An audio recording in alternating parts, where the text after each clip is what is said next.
নমস্কার, কেমন আছেন সবাই? আশা করি সবাই ভালো আছেন আর আমরাও বেশ ভালো আছি। আমি রীতা, আমার নতুন একটি ব্লগে আপনাদের সবাইকে স্বাগত জানাই। আজ শুক্রবার আর এখন বেলা ওই প্রায় 1টা মতো বাজছে। উঠেছি অনেকটা সকালবেলাতেই, সংসারের সমস্ত বাসি কাজকর্ম সেরে নিয়েছি। আর তারপরে সকালবেলার খাওয়া দাওয়া টিফিন সমস্তটাই হয়ে গিয়েছে, পুজো দিয়ে নিয়েছি। তারপরে শরীরটা এতটাই খারাপ লাগছিল যে মাথা তুলে আর দাঁড়িয়ে থাকতে পারছিলাম না। কেমন যেন মাথাটা ঘুরছিল আর শরীরের ভেতর কেমন একটা অস্বস্তি লাগছিল, একেবারেই আর ভালো লাগছিল না। তো কিছুক্ষণ শুয়েছি। শুলে কী হবে, পেছুটান তো রয়েছে, কারণ এখনও দুপুরে রান্না হয়নি। সকালবেলা ব্রেকফাস্ট করার পর তারপরে আর কিছু করতে পারিনি। আর বেশ কিছু বাসন এইভাবে মেজে রেখে দিয়েছি, সেটাও গোছানো হয়নি। তাই এপাশ ওপাশ করে ওই যে পেছুটান রয়েছে, যে আমি খাই বা না খাই, কিন্তু সোনা আছে, সোনার বাবা আছে, তাদের তো সময় মতো খেতে দিতে হবে। তো তাই জন্য শরীর খারাপকে পেছনে ফেলে রেখে আবার উঠে পড়লাম।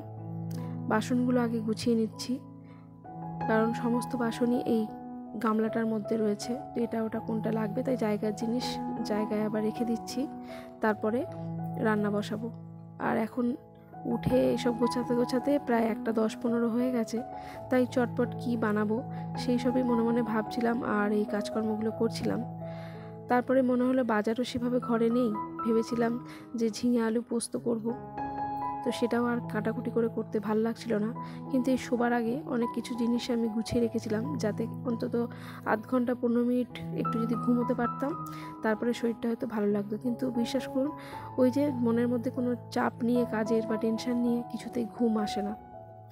তাই আবার উঠে পড়লাম। আর এখানে বেশ কিছুটা পরিমাণে চাল, মানে দুপুরে যতটুকু লাগবে ততটা চাল আমি ভিজিয়ে রেখে দিয়েছিলাম। আর এখানে মশলাগুলো রেডি করে রেখেছি, পেঁয়াজ বাটা, জিরে, আদা, রসুন, টমেটো বাটা। আর এখানে আছে 3টে ডিম সিদ্ধ করে রেখেছি, আলুটাও ভেজে রেখে দিয়েছিলাম। আর রয়েছে কিছুটা পরিমাণে কুচনো পেঁয়াজ। তো ডিমটাকে প্রথমে একটু হালকা করে ভেজে নিচ্ছি। আর আজকে কি বানাবো সেটাই তো বললাম না। আজকে বানাবো হচ্ছে 1 পট মিল বা ওই এগ বিরিয়ানি বলতে পারেন। কারণ বাজার থেকে গিয়ে যে আলাদা করে বিরিয়ানির জন্য চাল নিয়ে আসবো, সেটা আবার ইচ্ছে করছিল না। তাই ভাবলাম ঘরে যে চাল আছে, আলু আছে, যা আছে সেই দিয়েই বানাবো। তো গোটা গরম মশলা দিয়ে দিলাম এখানে, লবঙ্গ, এলাচ, দারচিনি, আর তার আগে দিয়েছিলাম একটু চিনি, এমনি চিনি। তো এবার সেটা একটু হালকা ফ্রাই করে নিয়ে বেশ সুন্দর একটা ফ্লেভার বেরোচ্ছে। তার মধ্যে দিয়ে দিলাম কুচনো পেঁয়াজ। এই পেঁয়াজটা এবার হালকা লাল লাল করে ভেজে নেব। আর তারপর এটা ভাজা হয়ে গেলে তার মধ্যে যে পেঁয়াজ বাটাটা করেছি, একদম মিহি করে বাটিনি, একটু দরদরা মতো আছে, তো সেটাও দিয়ে দেবো। দিয়ে আরও একবার ভালো করে নেড়ে ছেড়ে এটা একটু ভেজে নেব। তারপরে যে বাটা মশলাটা আছে, জিরে, আদা, টমেটো, রসুন, সেই পেস্টটা এবার দিয়ে দেবো। তো এর মধ্যে আর তেল দেবো না, এখন প্রয়োজনে একটু ঘি অ্যাড করব। বাটা মশলা দিয়ে দেওয়ার পর এর মধ্যে দিয়ে দিলাম পরিমাণ মতো নুন, হলুদ, লঙ্কার গুঁড়ো, সমস্তটা দিয়ে ভালোভাবে নেড়েচেড়ে মিশিয়ে নেব। আর একটু ঘিও দিয়ে দিলাম। এবার এটা সুন্দরভাবে কষিয়ে নেব যতক্ষণ না তেল ছাড়ে। আর এখন অনেকটাই শুকিয়ে গেছে, তো একটু সামান্য মশলার বাটি ধুয়ে জল দিয়ে দিলাম। তো এটা আরও ভালোভাবে আরও একবার কষিয়ে নিচ্ছি। কষিয়ে নিতে নিতে যখন জলটা একেবারে শুকিয়ে এসছে, তখন দিয়ে দিলাম ওই যে ভেজে রাখা ডুমো ডুমো যে আলুগুলো, সেটা দিয়ে দিচ্ছি। দিয়ে মশলার সঙ্গে এটাকেও ভালোভাবে আবার নেড়েচেড়ে মিশিয়ে নিলাম। আর এইবার একটু পরিমাণ মতো জল দিয়ে দেবো। দিয়ে যে ভিজিয়ে রাখা চালটা আছে ওটাকে এবার দিয়ে দেবো। তারপরে বেশ কিছুক্ষণ ঢাকা দিয়ে রেখে দেবো, যতক্ষণ না চালটা ভালোভাবে সেদ্ধ হয়ে যায়। আর এই ভিজিয়ে রাখার জন্য একটা কি সুবিধা হয় জানেন, চালগুলো পুরো ভাত হয়ে গেলেও ছাড়া ছাড়া থাকে, মানে একটার গায়ে একটা জড়িয়ে যায় না। তো পরিমাণ মতো জল দিয়ে দিলাম, প্রয়োজন হলে জল অ্যাড করব, কিন্তু সেটা অবশ্যই গরম জল। তো এবার ঢাকা দিয়ে দিলাম কিছুক্ষণের জন্য। 15-20 মিনিট হয়ে যাওয়ার পর এসেই দেখুন ভাতটা প্রায় হয়েই গেছে। তো যদি মনে হয় যে আমি এর থেকে আরও একটু বেশি ভাতটা হবে, তাহলে আর একটু জল দিয়ে দিতে পারি। এরপর আমি আরও একটু সামান্য জল মেশাচ্ছি। আর এটা কিন্তু অবশ্যই গরম জল। এই অবস্থায় আমি আরও বেশ কিছুক্ষণ ঢাকা দিয়ে রেখেছিলাম। তারপরে যে ডিমটা মানে ভেজে রেখে দিয়েছিলাম, সেদ্ধ করা ডিম, সেটা দিয়ে তার উপর দিয়ে ছড়িয়ে দিলাম গরম মশলা। আর এভারেস্টের যে বিরিয়ানি মশলাটা, ওটা আমার ঘরেই ছিল, কিছুই আজকে আনতে হয়নি বাজার থেকে।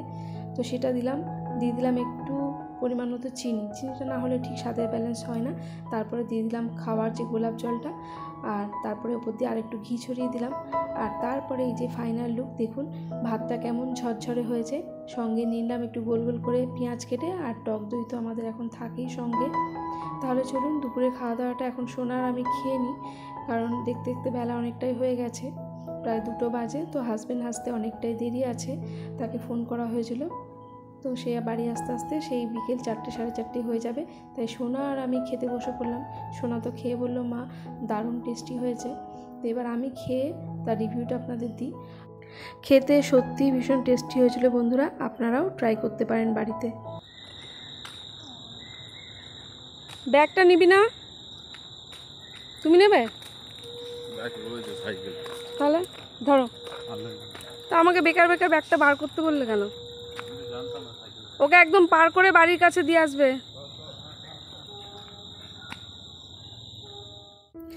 আজকে যেহেতু শুক্রবার, তো সোনার বিকেলে পড়া ছিল, তো আমি যাব বলে ড্রেস করছিলাম, কারণ হাজব্যান্ড বাড়ি আসতে আসতে অনেকটাই দেরি করে ফেলেছে। খেয়ে দে তার শরীর আর ভালো লাগছিল না, তো যাব বলে রেডি হয়েছি। তখন হাজব্যান্ড বললো চলো আমারও একটু বাজার যেতে হবে, তাহলে আমি সোনাকে দিয়ে আসি, তোমাকে আর যেতে হবে না। তো সেই কারণে আমি আর গেলাম না, আমি চলে আসলাম সন্ধে দিতে। আর তারপরে হাজব্যান্ড বাড়ি এলে চা খাবো, তবে সোনাকে আবার আনতেও যেতে হবে। আমারও যে যেতে খুব একটা ইচ্ছে করছিল সেটাও নয়, কিন্তু ওই যে কিছু কিছু দায়িত্ব এমন থাকে যেগুলো ভালো না লাগলেও করতে হয়, এর নামই তো সংসার, তাই না?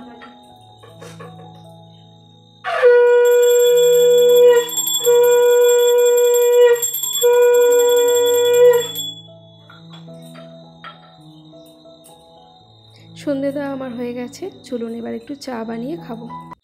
এই বলে যে নিয়ে তারপরে আসবো।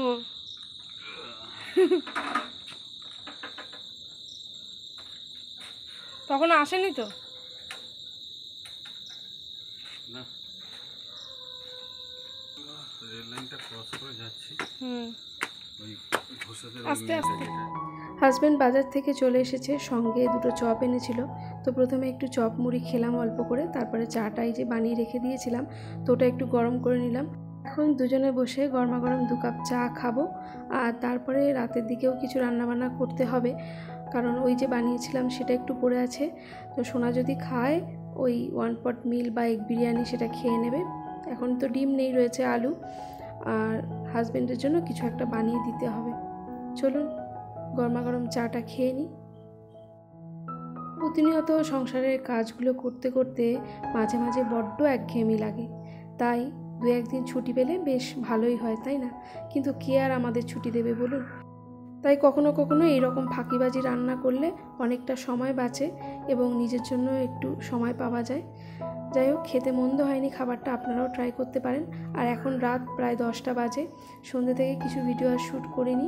তো হাজব্যান্ড দীপাবলির জন্য বাড়িতে বসেই কিছু লাইটস রেডি করছিল, যেহেতু ইলেকট্রিকের কাজ জানে, আর ঘরে কিছু টুকটাক এলইডি ল্যাম্প ছিল, তো সেগুলো দিয়ে একটা চেন তৈরি করেছে। আর এটা কিন্তু পরের দিন সকালবেলা, মানে শনিবারের ভিডিও।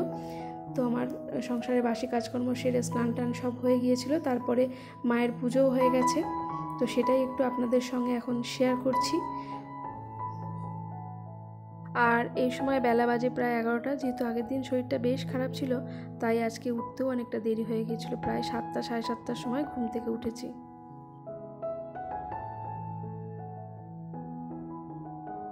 হাজব্যান্ডের সোনার সকলের খাওয়া দাওয়া হয়ে গিয়েছে, আর শনিবার বলে যেহেতু সোনার দাদুর কাছে টিউশন ছিল, তো সে পড়েও চলে এসেছে। তবে আমার খাওয়া এখনও কিছু হয়নি, কারণ আমি সকালে ওই 1 কাপ চাই খেয়েছিলাম, আর এখন নিজের খাবার জন্য একটু রেডি করছি। তো কিছুটা পেঁয়াজ কুচিয়ে নিলাম, এখন একটু লঙ্কা কুচিয়ে নিচ্ছি, আর একটুখানি সেদ্ধ আলু আছে, তো সেটাও ছোটো ছোটো করে কেটে নেব, কারণ বানাবো একটু ঝালমুড়ি। বেলা তো 11টা বেজেই গেছে, খুব বেশি খেলে দুপুরের খাবার আবার খেতে পারবো না, তাই অল্প করে মুড়ি নিয়ে একটু ঝালমুড়ি মাখছি। কারণ আমার হাজব্যান্ড একটু মশলা বানিয়ে রেখেছিল, মানে ও তো মশলা মুড়ি খেতে ভালোবাসে, আর এই ধরনের খাবারগুলো খুব ভালো রেডি করতে পারে। তো সোনাকে একটা কাজে বসিয়ে দিয়েছি, বেলা অনেকটা হয়ে গেছে, তাই বললাম তুমি আমাকে একটু ঢ্যাঁড়সটা কেটে দাও, ততক্ষণে আমি একটু খেয়ে নিই। তো এখানে নিয়েছি কিছুটা মুড়ি, কাঁচা লঙ্কা, আলু, পেঁয়াজ, আর একটু চানাচুর, আর আম তেল আছে, তো আম তেল দেবো। আর সঙ্গে নেব সেই ভাজা মশলাটা, আর তার সঙ্গে একটু বিট লবণও দেবো, দিয়ে সুন্দর করে মুড়িটা মাখবো। সোনা আবার এসব একদমই খেতে পছন্দ করে না, চপ সিঙ্গারা হলে তবু দুটো মুড়ি খায়। তো খুব ভালো করে মেখে নিয়েছি, আর এটা খেয়ে তারপরে একটু চাও খাবো। আর এদিকে কিন্তু আমি ভাতটা বসিয়ে দিয়েছি, সময় নষ্ট করছি না। ওদিকে ভাতটা হতে থাকছে, এদিকে সোনা আমার কাজে একটু হেল্প করছে, আর এরই মধ্যে আমি মশলা মুড়িটা খেয়ে নেব। আর চাটা কিন্তু সকালেরই বানানো ছিল, তো ওটাই একটু হালকা গরম করে নেব, তারপরে ওটাও খাবো। তবে আগে মুড়িটা খেয়ে নিই, প্রচণ্ড পরিমাণে খিদে পেয়ে গিয়েছে। এটা খেয়ে তারপরে আবার রান্নাবান্নাটা শুরু করব। তো এই যে ভাতটা ফুটছে, তো একবার দেখে নিচ্ছি। তো এখনও আরেকটু হবে, তারপরে ভাতটা নামাবো। এই পর্যন্ত আজকের ভিডিওটি আপনাদের কেমন লাগলো অবশ্যই একটা কমেন্ট করে জানাবেন। ভালো লাগলে একটা লাইক করবেন। আর এই ধরনের ব্লগগুলি যদি আপনারা প্রতিনিয়ত দেখতে চান তাহলে চাইলে আমার চ্যানেলটি সাবস্ক্রাইবও করতে পারেন। আর যারা যারা তো অলরেডি করে ফেলেছেন তাদের অসংখ্য ধন্যবাদ। এই বালিশগুলো অনেকক্ষণ রোদে দিয়েছি, ওই সকালবেলা যখন রোদটা ঠিক এই টোটোর চালার ওপর পড়ে তখন। তো এখন ছায়া পড়ে গেছে, তাই চা মুড়ি খেয়ে নিয়ে বালিশগুলো এখন গরম গরম থাকতে থাকতে তুলে নিচ্ছি।